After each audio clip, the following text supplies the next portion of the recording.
টি-20 বিশ্বকাপের সুপার 8-এ টানা 2 জয় তুলে ইংল্যান্ড গ্রুপ বি থেকে সেমিফাইনাল নিশ্চিত করে ফেলল সবার আগে। তবে ইংল্যান্ডের মুখে যখন স্বস্তির হাসি, তখন দুশ্চিন্তার ভাঁজ পাকিস্তানিদের কপালে।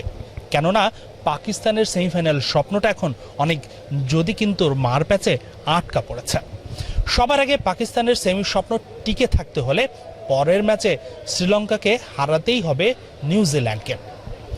শ্রীলঙ্কা যদি নিউজিল্যান্ডকে হারিয়ে দেয়, সেক্ষেত্রে 2 ম্যাচ শেষে নিউজিল্যান্ডের পয়েন্ট হবে 1, 2 ম্যাচ শেষে শ্রীলঙ্কার পয়েন্ট হবে 2, আর 2 ম্যাচ শেষে পাকিস্তানের পয়েন্ট থাকছে 1।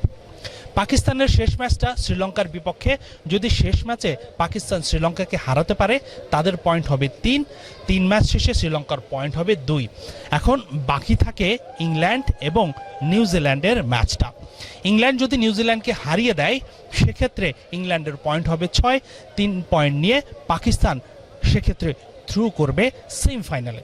যদি আবার শেষ ম্যাচে নিউজিল্যান্ড ইংল্যান্ডকে হারিয়ে দেয়, আবার পাকিস্তান শ্রীলঙ্কাকে হারায়, তখন 2 দলের পয়েন্ট হবে সমান 3, তখন আসবে রান রেটের হিসেব। তাই তো পাকিস্তানের সেমিফাইনাল স্বপ্ন জিয়ে রাখতে শ্রীলঙ্কার নিউজিল্যান্ডের বিপক্ষে জয় চাই।